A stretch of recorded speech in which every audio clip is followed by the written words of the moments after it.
नमस्कार, मैं हूं आपके साथ आयुषी गुप्ता। हमारे खास कार्यक्रम रिपोर्टर लाइव में आपका स्वागत है। इस प्रोग्राम में हमारे साथ देश के अलग अलग हिस्सों से रिपोर्टर जुड़ते हैं और अपने राज्य की अहम खबरों की जानकारी आप तक पहुंचाते हैं। कौन सी खबर आज रहेगी खास, इसकी रिपोर्ट देंगे विस्तार से।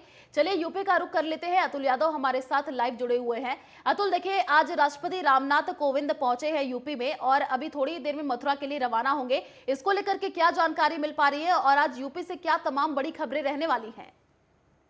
देखिए आयुषी, आज देश के राष्ट्रपति रामनाथ कोविंद अपनी धर्मपत्नी के साथ जो कि 1 दिवसीय दौरे पर मथुरा पहुंचेंगे, जहां वो बांके बिहारी के दर्शन करेंगे। साथ ही वहां पर जो कुटीर उद्योग के लोग हैं उनसे भी मुलाकात करेंगे।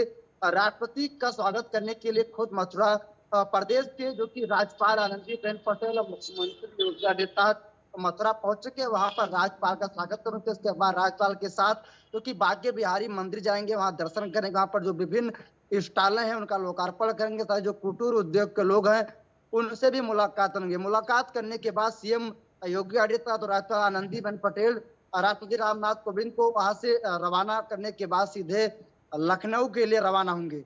जिस जी। तरीके से विद्युत विभाग आज बिजली दरों को लेकर के एक बड़ी बैठक लखनऊ में करने जा रहा है, जो कि आज दोपहर 12 बजे के विद्युत नियामक आयोग की जो कि बिजली के दरों को लेकर के बैठक होनी है। ऐसे में कयास ये भी लगाया जा रहा है कि विद्युत जिस तरीके से लगातार बिजली के बिल बढ़ रहे हैं, उसको लेकर के उस पर लगाम भी लगाई जा सकती है और वहीं सूत्रों की माने तो जो बिजली की दरें हैं वो बढ़ भी सकती हैं।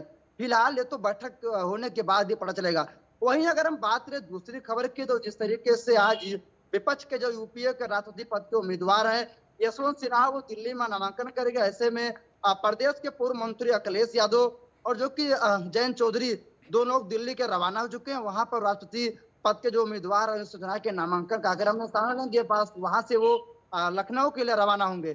वहीं अगर हम बात करें जिस तरीके से पीएफआई की बैन की मांग को लेकर के, क्योंकि सूफी एसोसिएशन ने राज्यपाल से शिकायत की, तो उसके बाद राज्यपाल के विशेष सचिव ने एक बड़ी कार्रवाई करते हुए अपर मुख्य सचिव गृह अवनीश अवस्थी को कार्रवाई करने को लेकर के निजी तरीके से देश विदेशी गतिविधियों में, क्योंकि पॉपुलर फ्रंट ऑफ संगठन लगातार संलिप्त नजर आ रही। लगातार कई हिंसा के मामलों में नजर भी तरीके से कानपुर में हिंसा हुआ तो उसमें कहीं ना कहीं पीएफआई का भी हाथ निकल के सामने आता। उसके बाद कार्रवाई की मांग उठी। राज्यपाल ने कार्रवाई के निर्देश दिए हैं। वहीं अगर हम बात करें तो जिस तरीके से कल आजमगढ़ और रामपुर में एक बार फिर से भारतीय जनता पार्टी ने अपने जीत का परचम लहराया है, उसको लेकर के समाजवादी पार्टी के राष्ट्रीय अध्यक्ष अखिलेश यादव कहीं ना कहीं वो एक बैठक करने की तैयारी में आने वाले 2 से 3 दिनों में, क्योंकि पार्टी कार्यालय पर बैठक जो कि हार की समीक्षा करेंगे कि आखिर क्या वजह रही जो हमको हार का सामना करना पड़ा। इस तरीके से लगातार प्रदेश में कोरोना के केसेस बढ़ रहे हैं, उसको लेकर के सीएम योगी आदित्यनाथ ने अधिकारियों को जिस तरीके से 24 घंटे के अंदर 300 से अधिक जो यूपी में कोरोना के केस मिले, कहीं ना कहीं इसको लेकर प्रशासन अलर्ट मोड पर है। देखिए जिस तरीके से प्रदेश सरकार ने 7 से भ्रष्टाचार के खिलाफ कार्रवाई करने के निर्देश दिए हैं। अभी जो कि कई ऐसे आईएएस अफसर है जिनके मकानों पर, जिनके ऑफिसों पर जो कि इनकम टैक्स विभाग की रेड हुई थी, उसकी रिपोर्ट शासन को सौंपी गई है। शासन फिलहाल ऐसे अफसरों के खिलाफ कार्रवाई करने की जो तैयारी है वो करने को लेकर के तैयार है। वहीं अगर हम बात करें तो जिस तरीके से परिवहन विभाग को लगातार उत्तर प्रदेश सरकार अवैध टैक्सी स्टैंडों को लेकर निर्देश दे रही है, लेकिन कोई विभाग अभी सुनने को तैयार नहीं है। देखिए जिस तरीके से गोंडा में कल एक प्रधानमंत्री की गोली मार करके हत्या की गई, उसके बाद क्योंकि बीजेपी के सांसद बिरहुस्ता शरण सिंह ने अपने ही सरकार पर पुलिसिया जो कि ऊपर सवालिया निशान खड़ा करते आरोप लगाए कि ये उत्तर प्रदेश की उदासीनता है, जिसके चलते जो कि प्रधानमंत्री भोलू सिंह की गोली मार के हत्या हुई। सांसद ने साथ उससे कहा कि मैं लौट कर आऊंगा तो जाकर के परिवार। जी चलिए, तो आप बने रहिए हमारे साथ। अभी ईशा ठाकुर का रुख कर लेते हैं, चंडीगढ़ से लाइव बनी हुई है। ईशा, क्या कुछ जानकारी अभी चंडीगढ़ से मिल पा रही है? पंजाब की क्या आज की अहम खबरें रहने वाली हैं? संगरूर सीट पर भी चुनाव के नतीजे आए हैं, क्या हलचल देखने को मिल रही है?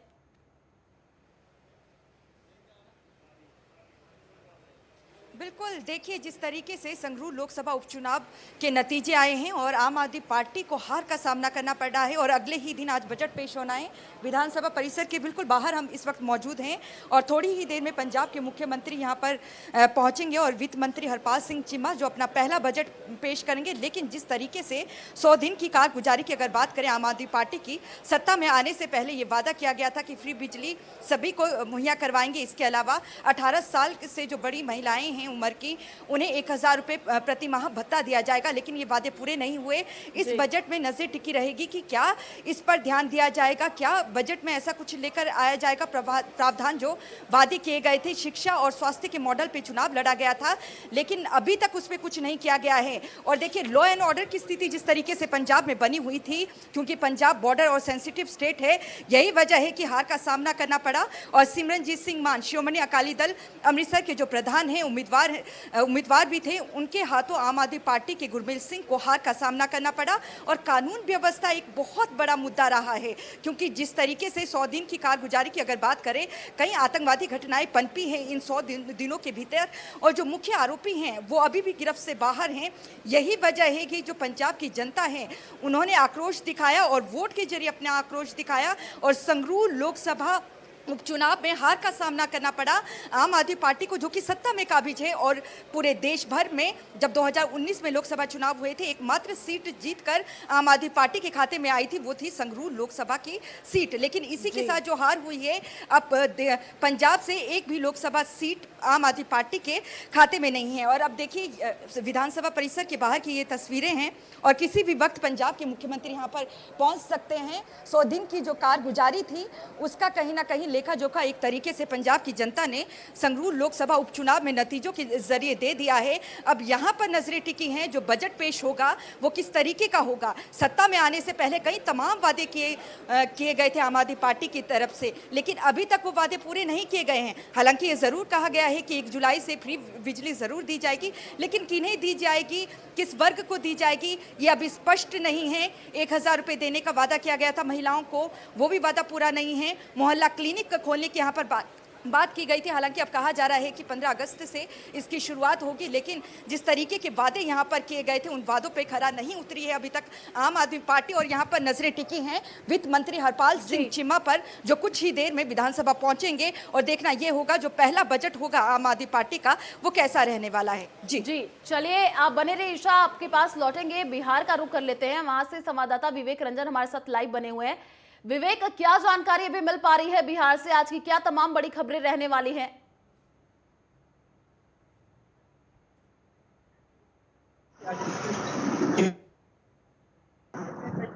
कहा जाए तो पहले दिन भी जो विपक्ष ने जोरदार हंगामा किया वैसे में लेकर आज भी है स्वास्थ्य और जो कृषि विभाग पे चर्चा होना है। लेकिन जो कहा जाए तो बिहार में स्वास्थ्य व्यवस्था के हमेशा सवालों को घेरे में रहती है।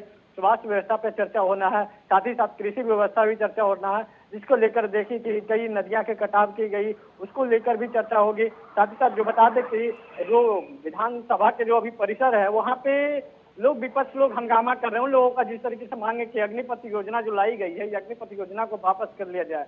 वहीं अगर दूसरी खबर की बात कर ली जाए तो कांग्रेस की तरफ से आज सत्याग्रह पूरे देश में कर रही है। बिहार में भी सत्याग्रह क्योंकि अपने सदाकत आश्रम से लेकर वो गांधी मैदान तक सत्याग्रह करेंगे। और सत्याग्रह में कितने वो सफल रहते हैं जो अग्निपथ योजना को लेकर, जो कह रहे हैं कि अग्निपथ योजना जो केंद्र सरकार की तरफ से जो सेना बहाली में लाई गई है, वो हितों के लिए नहीं है, छात्र के हितों के लिए नहीं। 4 साल की नौकरी में क्या छात्र आगे भविष्य तय करेंगे, ऐसे में लेकर अब कहीं न कहीं जो कहा जाए तो छात्रों के बहाने अब कांग्रेस भी अपनी राजनीतिक देख रही है। अगर वहीं तीसरी खबर की बात कर दी जाए कोरोना से जुड़ी, तो बिहार में कोरोना की रफ्तार फिर से पकड़ने लगी है। पिछले 24 घंटे में 67 नए मामले दर्ज किए गए हैं।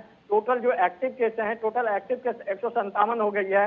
वहीं अगर चौथी खबर की बात कर लिया मौसम से जुड़ी हुई, तो मौसम से लेकर बिहार में मौसम पिछले 3 दिनों से करवट बदली हुई है, जिसके चलते बिहार के उत्तरी बिहार की जो गंडक नदी और कोसी नदी है, जो उनके बाद जल स्तर बढ़ गई है। अब कहीं न कहीं जो है कि जो शिवहर जिला और अररिया जिला है, अररिया जिला में गांव तक पानी प्रवेश कर गया है। तो अब कहीं न कहीं जो सरकार की जब इस पे विचार करना होगा, क्योंकि मुख्यमंत्री नीतीश कुमार 1 महीने पहले भी सारे जिला का निरीक्षण किया था। अब मॉनसून सक्रिय हो गई है, तो सरकार तमाम जो डीएम और आला अधिकारियों के साथ बैठक कर आपदा विभाग की तरफ से दिशा निर्देश जारी किया गया।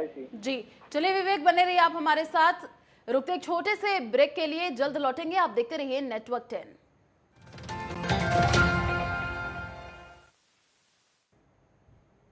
ब्रेक के बाद आपका स्वागत है। चलिए दिल्ली का रुख कर लेते हैं, वहां से संवाददाता गजेंद्र सिंह हमारे साथ लाइव बने हुए हैं।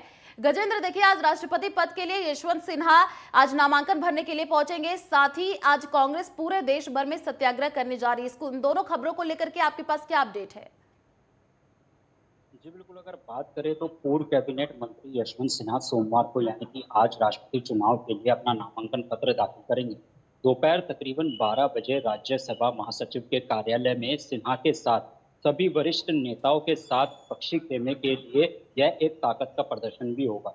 अगर बात करें तो कांग्रेस के जयराम रमेश और मल्लिकार्जुन खड़गे, साथ में समाजवादी पार्टी के अध्यक्ष शरद पवार, तृणमूल कांग्रेस के सौगत राय और तापस राय, उन्हों के साथ साथ समाजवादी पार्टी के सांसद राम गोपाल यादव के साथ साथ द्रमुक के तिरुचि शिवा और राजा और गोवी चेसियासी और वाम मोर्चा के वरिष्ठ नेता सीताराम येचुरी भी वहां पे मौजूद रहेंगे। साथ में आपको बता दें कि आम आदमी पार्टी की तरफ से राज्यसभा सांसद संजय सिंह भी आम आदमी पार्टी की तरफ से वहां पहुंचने की संभावना है। वहीं अगर बात करें तो सिन्हा द्वारा नामांकन पत्र दाखिल करने के लिए कांग्रेस के सांसद राहुल गांधी भी वहां पे मौजूद रह सकते हैं। नामांकन पत्र दाखिल करने के बाद यशवंत सिन्हा महात्मा गांधी के साथ साथ बी.आर. अम्बेडकर की मूर्ति के ऊपर माल्यार्पण करेंगे और साथ में इसके बाद एक संवाद भी कर सकते हैं।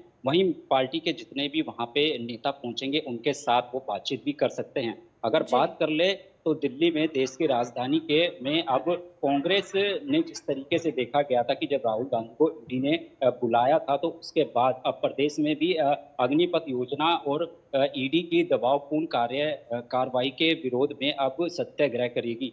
वहीं पे अगर बात कर ले तो सोमवार 27 जून को प्रदेश के विधानसभा के विधायकों और प्रदेश पदाधिकारियों की उपस्थिति में केंद्र सरकार की अग्निपथ योजना के विरोध में सत्याग्रह किया जाएगा। इसके लिए जिला स्तर मंडल पे और पंचायत स्तर मंडल पर पूरी तरीके से सत्याग्रह किया जाएगा। इसमें जितने भी कांग्रेस कार्यकर्ता अग्निपथ योजना के दुष्प्रभावों और नेशनल जो हेराल्ड है उसकी पूरी जानकारी एक पैम्पलेट पे लिखी जाएगी और उसको लोगों के बीच में बांटा जाएगा। वहीं अगर बात कर ले तो राष्ट्रपति पद के उम्मीदवार को समर्थन और राजनीतिक हालात पर गृह मंत्री अमित शाह और कांग्रेस अध्यक्ष सोनिया गांधी से मुख्यमंत्री हेमंत सोरेन की आज नई दिल्ली में सोमवार को मुलाकात होना निर्धारित हुई है। वहीं अगर बात कर ले तो दिल्ली में एक बार फिर से कोरोना के जो मामले हैं, फिलहाल उनकी जो स्थिति है वो कमजोर होती हुई जरूर दिखाई दे रही है, लेकिन वहीं के आंकड़े जो हैं वो डराने वाले हैं। दिल्ली में कोरोना की अगर बात कर ले तो पिछले 24 घंटे में 666 मामले सामने आए हैं। जी चलिए गजेंद्र, आप बने रहिए हमारे साथ। अभी रुक कर लेते हैं महाराष्ट्र से। राजन मिश्रा हमारे साथ लाइव बने हुए हैं। राजन, देखिए महाराष्ट्र की सियासत में उठापटक तो देखने को मिल रही है, लेकिन अब कानूनी प्रक्रिया देखने को मिल रही है। सुप्रीम कोर्ट तक मामला पहुंच चुका है। आज सुप्रीम कोर्ट में सुनवाई भी होनी है। इसको लेकर के क्या जानकारी? और ये भी कहा जा रहा है कि सीएम उद्धव ठाकरे आज थोड़ी देर में जनसभा को भी संबोधित करेंगे। देखिए, निश्चित भवन के पास हूँ और आपको बता दूं कि आज जो महाराष्ट्र की राजनीति में सबकी जो निगाह है वो सुप्रीम कोर्ट के ऊपर है, क्योंकि एकनाथ शिंदे लगातार जिस तरीके से दावा कर रहे हैं कि उनके पास 40 से ज्यादा विधायक हैं और 10 निर्दलीय हैं, और ऐसे में एकनाथ शिंदे ने कहा कि जो डिप्टी स्पीकर है वो कहीं ना कहीं महाविकास आघाड़ी सरकार के लिए काम कर रही है, जिसको लेकर एकनाथ शिंदे ने बाकायदा सुप्रीम कोर्ट में याचिका भी दायर की है। और एकनाथ शिंदे का ये कहना था कि आर्टिकल 14 और आर्टिकल 19(1)(g) का जो है ये उल्लंघन कर रही है डिप्टी स्पीकर, और इसी को जो लेकर है याचिका दायर हुई है। और याचिका में 2 से 3 बड़ी बातें आपको समझना होगा। पहले तो डिप्टी स्पीकर को लेकर ये याचिका दायर की गई है, उसके बाद डिप्टी स्पीकर में जो 16 ऐसे विधायक हैं जो एकनाथ शिंदे के गुट में है, उसके खिलाफ जो प्रक्रिया कर रहे हैं डिप्टी स्पीकर, इसको लेकर जो है एकनाथ शिंदे ने ये एक याचिका दायर किया। और उन्होंने साफ तौर पर ये भी कहा कि अजय चौधरी को शिवसेना विधायक दल का नेता कैसे चुन लिया गया, जबकि 2/3 से ज्यादा विधायक मेरे समर्थन में है। तो ऐसे में डिप्टी स्पीकर जो है संविधान जो है वो इलीगल काम कर रहे हैं, और ऐसे में महाविकास आघाड़ी सरकार के डिप्टी स्पीकर काम कर रहे हैं। और कहीं ना कहीं यही वजह है कि सुप्रीम कोर्ट में एकनाथ शिंदे ने ये याचिका जो है वो दायर किया, और ऐसे में आज बाकायदा सुप्रीम कोर्ट में सुनवाई है और सबकी जो निगाह है वो सुप्रीम कोर्ट के ऊपर टिकी है। जी जी राजन, देखिए ये भी कहा जा रहा है कि एकनाथ शिंदे थोड़ी देर में जो बागी विधायक है उनके साथ बैठक भी करने वाले हैं। क्या कुछ अहम निर्णय लिए जा सकते हैं इस बैठक में? बिल्कुल, देखिए आज एकनाथ शिंदे अलग वार्ड में बैठक कर रहे हैं और अगर महाराष्ट्र की बात करें तो मुंबई हो, ठाणे हो, पुणे हो, रत्नागिरी हो, रायगढ़ हो, कोपरगांव, अलग अलग जिलों में लगातार जो एकनाथ शिंदे गुट में है वो एकनाथ शिंदे जिंदाबाद के नारे लगा रहे हैं और जो उद्धव ठाकरे के खेमे में है वो लगातार जो पुतला जलाया जा रहा है, कार्यालय तोड़े जा रहे हैं। तो ऐसे में जो है काफी जो अहम है और सबकी निगाहें जो है वो सुप्रीम कोर्ट के ऊपर टिकी है, क्योंकि एकनाथ शिंदे लगातार यही कह रहे हैं कि डिप्टी स्पीकर जो है वो महाविकास आघाड़ी सरकार के लिए काम कर रही है और आर्टिकल 14 और आर्टिकल 19(1)(g) के खिलाफ ये पूरा डिप्टी स्पीकर काम कर रहा है। और अजय चौधरी को लेकर भी बाकायदा याचिका दायर की गई है, क्योंकि याचिका में अजय चौधरी जिन्हें शिवसेना विधायक दल का नेता चुन लिया गया, उनका यही कहना है कि जब 2/3 से ज्यादा विधायक मेरे समर्थन में, तो ऐसे में अजय चौधरी को विधायक दल का नेता कैसे चुन लिया गया। और कहीं ना कहीं यही सवाल को लेकर एकनाथ शिंदे सुप्रीम कोर्ट गए और देखना होगा कि सुप्रीम कोर्ट में आज क्या कुछ सुनवाई आता है और किसके पक्ष में आज का फैसला आता है। जी राजन, देखिए एकनाथ शिंदे और सीएम उद्धव ठाकरे में तकरार देखने को मिल रही है। पहले तो बातचीत से ये हुआ कि मसला का जो है वहां पे सुलझाया जा सकता है, लेकिन ये सुलझा नहीं। अब कानूनी प्रक्रिया के थ्रू ये चीज की जा रही है। क्या लगता है कि इसके बाद से कुछ हल निकल सकता है? बिल्कुल, देखिए अब जो है सबकी निगाहें सुप्रीम कोर्ट के ऊपर है। सुप्रीम कोर्ट से जो हल निकलेगा वही सबको मानना होगा, क्योंकि एकनाथ शिंदे लगातार जिस तरीके से दावा कर रहे हैं कि उनके पास 50 के करीब विधायक हैं और ऐसे में एकनाथ शिंदे इतना आगे निकल चुके हैं कि अब उनके पास अगर वो बैकफुट पर आते हैं तो उनके पॉलिटिकल करियर पर भी काफी फर्क पड़ेगा। तो ऐसे में एकनाथ शिंदे काफी आगे निकल चुके हैं, अब उनके लिए पीछे आना अपने आप में चुनौती होगा। और ऐसे में जो उनके विधायक हैं, जो उनके खेमे में, वो लगातार ये कह रहे हैं कि एकनाथ शिंदे जो भी निर्णय लेंगे हम उनके समर्थन में। और वो लगातार देवेंद्र फडणवीस के घर पर भी लगातार बैठकों का दौर शुरू है।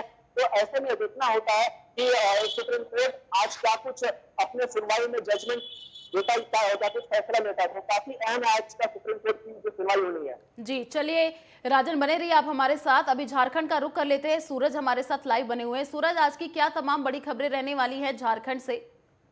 देखिए, बिल्कुल प्रेसिडेंट इलेक्शन को लेकर मुख्यमंत्री हेमंत सोरेन लगभग दोपहर के बाद वो दिल्ली रुख करेंगे और दिल्ली में उनकी देर शाम अमित शाह से मुलाकात होनी है। इसके अलावे हेमंत सोरेन जो कांग्रेस के जो राष्ट्रीय अध्यक्ष सोनिया गांधी से मुलाकात करेंगे। जाहिर तौर पर कहीं ना कहीं प्रेसिडेंट इलेक्शन को लेकर जो इस तरह से एनडीए की तरफ से द्रौपदी मुर्मू का नाम आया है और कहीं ना कहीं द्रौपदी मुर्मू का जो कह सकते हैं कि द्रौपदी मुर्मू हो या फिर विपक्ष की तरफ से या यूपीए की तरफ से यशवंत सिन्हा का नाम आया, तो ऐसी स्थिति में दोनों लोगों का कहीं ना कहीं झारखंड से एक लगाव रहा, क्योंकि झारखंड से द्रौपदी मुर्मू तकरीबन 6 साल राज्यपाल रही है और कहीं ना कहीं उनका नाता झारखंड से लगातार रहा। और यह भी जा रहा कि मुख्यमंत्री हेमंत सोरेन से द्रौपदी मुर्मू कुछ दिन पहले टेलीफोनिक बातचीत की है और समर्थन को लेकर उनकी बातें हुई थी। और आपने देखा कि ठीक 2 दिन पहले झारखंड मुक्ति मोर्चा ने शिबू सोरेन के नेतृत्व में मुख्यमंत्री आवास में एक अहम बैठक बुलाई थी, जिसमें पार्टी के सभी मंत्री, सांसद, विधायक और कई वरिष्ठ नेता शामिल थे। और इस बैठक के बाद यही एक निर्णय लिया है कि प्रेसिडेंट उम्मीदवार को लेकर जो भी फैसला है और वो फैसला शिबू सोरेन लेंगे, यानी उत्तरदायित्व कहीं ना कहीं शिबू सोरेन को बनाया गया। और इसी क्रम को लेकर, इसी मामले को लेकर जो अमित शाह और सोनिया गांधी से जो आज की मुलाकात है हेमंत सोरेन की काफी महत्वपूर्ण है। कहा यह भी जा रहा कि अमित शाह से जब इनकी मुलाकात होगी हेमंत सोरेन की, तो राज्य को लेकर कई ऐसे मुद्दे हैं, उन मुद्दों पर भी मुख्यमंत्री हेमंत सोरेन अमित शाह से मुलाकात करके चर्चाएं करेंगी। तो जाहिर तौर पर कहीं ना कहीं सबकी निगाहें ये टिकी हुई कि आखिरकार इस बैठक का जो नतीजा था वो 2 दिन पहले कुछ नहीं निकल पाया, लेकिन आज की जो मुलाकात है सोनिया गांधी से और अमित शाह से, ये काफी महत्वपूर्ण मुलाकात है। और कहीं ना कहीं इस मुलाकात के बाद ये स्टैंड क्लियर हो जाएगा कि आखिरकार झारखंड मुक्ति मोर्चा प्रेसिडेंट इलेक्शन को लेकर द्रौपदी मुर्मू को समर्थन देते हैं या फिर यशवंत सिन्हा को। जी सूरज, देखिए अग्निपथ योजना को लेकर के लगातार युवाओं के द्वारा प्रदर्शन देखने को मिला है। अब सियासत भी इस पे गर्म होती हुई नजर आ रही है। आज पूरे देश भर में सत्याग्रह आंदोलन किया जाएगा कांग्रेस की तरफ से। क्या तस्वीरें अभी निकल कर आ रही है वहां से? अग्निपथ योजना को लेकर आपने देखा कि किस तरह से भारत बंद बुलाया गया था और खासकर भारत बंद को लेकर छात्रों के साथ साथ जो विपक्ष के जो तमाम पार्टियां हैं वो भी समर्थन करते यहाँ पे दिखे थे। और आज जिस तरह से सत्याग्रह की बात है तो यहाँ पे भी कांग्रेस के जो नेता है वो भी तकरीबन 12 बजे के बाद इसका विरोध करने के लिए वो सड़क पर उतरेंगे, राजभवन के पास वो धरना देंगे और इसकी जो ज्ञापन है वो राज्यपाल को सौंपेंगे। तो इसकी तैयारियां भी लगभग ऑलमोस्ट पूरी हो चुकी है। सत्याग्रह को लेकर जो पार्टी के जो प्रदेश अध्यक्ष है राजेश ठाकुर के साथ साथ पार्टी के कई मंत्री और विधायक भी इस सत्याग्रह कार्यक्रम में शामिल होंगे। जी चलिए सूरज, और कोरोना को लेकर के क्या जानकारी मिल पा रही है, क्योंकि देश में आंकड़े लगातार बढ़ते हुए नजर आ रहे हैं। झारखंड से क्या अभी देखने को मिल रहा है, वहां पे भी आंकड़े लगातार बढ़ रहे हैं? देखिए बिल्कुल नहीं, कोरोना को लेकर कहीं ना कहीं जो आंकड़े हैं आपने देखा कि 2 साल किस तरह का वक्त था। और हालांकि अभी रिसेंटली यानी अभी हाल की बात करें तो झारखंड में कोरोना की जो केसेस है मामूली देखा जा रहा। मतलब ये कह सकते हैं कि वीक में 2-4 ऐसे केसेस सामने आते हैं, लेकिन कोरोना को यहाँ पे हल्के में नहीं लिया जा सकता, क्योंकि आपने देखा कि राज्य सरकार काफी गंभीर है। झारखंड की जो हेल्थ डिपार्टमेंट है या कह सकते हैं स्वास्थ्य विभाग है, काफी गंभीर है। और इस मामले को लेकर आपने देखा कि कोरोना से निपटने के लिए राज्य सरकार ने पहले एहतियात बरतते हुए 60 हॉस्पिटलों को रिजर्व रखा है और अब भी वो हॉस्पिटल रिजर्व है। तो यानी कोरोना से लड़ने के लिए राज्य सरकार गंभीर है। उनकी जो विभाग है स्वास्थ्य विभाग वो भी काफी यहाँ पे गंभीर है। जी चलिए शुक्रिया सूरज तमाम जानकारी साझा करने के लिए, और हमारे सभी रिपोर्टर्स का धन्यवाद हमसे जुड़ने के लिए और अपने स्टेट की तमाम बड़ी खबरों को हमारे साथ साझा करने के लिए। चलिए फिलहाल रिपोर्टर्स लाइव में इतना ही। देश और दुनिया की तमाम बड़ी खबरों को देखने के लिए आप देखते रहिए नेटवर्क 10। जय हिंद।